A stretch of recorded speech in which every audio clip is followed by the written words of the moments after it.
ఓం విఘ్నేశ్వరాయ నమః. రామాయణము 3వ అధ్యాయము. అక్కడి నుంచి ముందుకు వెళ్ళగా రకరకాలైన బంగారు పాత్రలు, వెండి పాత్రలు, మణిమాణిక్యాలు పొదిగిన పాత్రలు, పువ్వుల నుంచి తీసిన సుర, పళ్ళ నుండి తీసిన సుర, తేనె నుండి తీసిన సురలు మధురమైన వాసనలు వెదజల్లుతూ ఉన్నాయి. అక్కడ తాగేసిన పాత్రలు, సగం తాగి కింద పడేసిన పాత్రలు, స్త్రీ పురుషులు ఒకరి మీద ఒకరు ఉండరాని విధంగా మత్తులో పడి ఉన్నారు. హనుమంతుడు వాళ్ళందరినీ చూసుకుంటూ ముందుకు వెళ్ళాడు. అప్పుడు ఆయన అందరూ ఆహారం తీసుకునే ప్రదేశానికి చేరుకున్నారు. అక్కడ నెమళ్ల మాంసము, కోళ్ల మాంసము, మేకల మాంసము, గొర్రెల మాంసము, అడవి పందుల మాంసము, ఇలా రకరకాలైన పదార్థాలు ఉన్నాయి. హనుమ ఆ ప్రాంతాన్నంతటినీ వెతికారు. మళ్ళీ పుష్పక విమానంలోకి వెళ్ళి అందులో వెతికి కిందికి దిగుతూ అనుకున్నారు.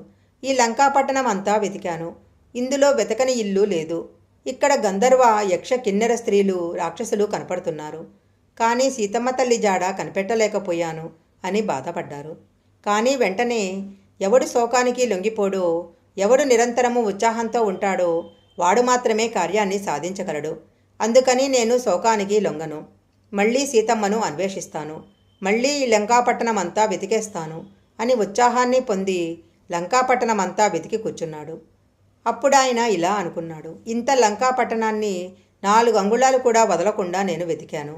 అయినా నాకు సీతమ్మ దర్శనం కాలేదు.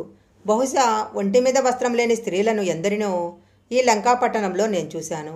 అందువలన నా యందు ధర్మానికి లోపం వచ్చిందేమో. నేను వెతుకుతున్నది సీతమ్మని కదా. ఆమె ఒక స్త్రీ. అందువలన ఆమె వెతుకుతున్నప్పుడు సీతమ్మ కాదో అని స్త్రీల వంక చూశాను. ఆ స్త్రీలను అలాను చూశాను, కానీ నా మనసునందు ఎలాంటి వికారమూ కలగలేదు. నాకు ఎవరూ గుర్తులేరు. నేను పవిత్రంగానే ఉన్నాను అని హనుమంతుడు తన మనసులో భావన చేసి, నేను సీతమ్మ దర్శనం చేయలేకపోయాను. ఇప్పుడు నేను వెనక్కు వెళితే అక్కడ ఉన్న వానరాలు నన్ను సీతమ్మ దర్శనం చేశావా అని అడుగుతారు. నాకు సీతమ్మ జాడ తెలియలేదు అని చెప్తాను. సీతమ్మ జాడ తెలియకుండా వెనక్కు వెళితే సుగ్రీవుడు చంపేస్తాడని అందరూ ప్రయోపవేశం చేస్తారు. నేను వెళ్ళి ఈ మాట సుగ్రీవునికి చెప్తే మిత్రుడైన రాముడికి సహాయం చేయలేకపోయానని సుగ్రీవుడు ప్రాణం వదిలేస్తాడు. ఉన్న స్నేహితుడు కూడా వెళ్ళిపోయాడని రాముడు కూడా ప్రాణం వదిలేస్తాడు. రాముడు లేనప్పుడు లక్ష్మణుడు ఉండడు. అప్పుడు అక్కడున్న వానరకాంతలందరూ ప్రాణాలు వదిలేస్తారు. తరువాత వానరులందరూ మరణిస్తారు. ఈ వార్త అయోధ్యకు చేరి కౌసల్య, కైకేయి, సుమిత్ర, భరతుడు, శత్రుఘ్నుడు మరణిస్తారు. తరువాత అయోధ్యలో అందరూ మరణిస్తారు.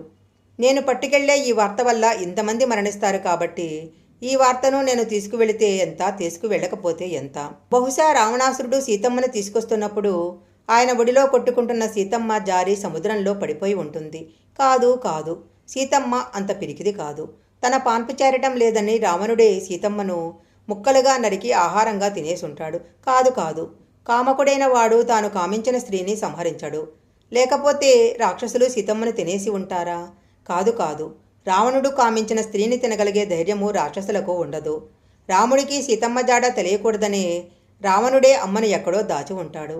కాబట్టి నిద్రపోతున్న రావణుడి పదితలలో గిల్లేసి వాడి మృతకళేబరాన్ని రాముడి పాదాల దగ్గర పడేస్తాను. లేదా ఈ లంకను పెళ్లిగించి పట్టుకుపోతాను. కాదు కాదు, సీతమ్మ జాడ చెప్పలేనప్పుడు ఇవన్నీ తీసుకువెళ్ళడం ఎందుకు? అందుకని నేను అసలు వెనక్కే వెళ్ళను. సీతమ్మ జాడ దొరికే వరకు వానప్రస్థుడిలా ఉంటాను. లేదా అగ్నిలో ప్రవేశిస్తాను. లేదా నీటిలో ప్రవేశించి శరీరాన్ని వదిలేస్తాను అనుకున్నాడు.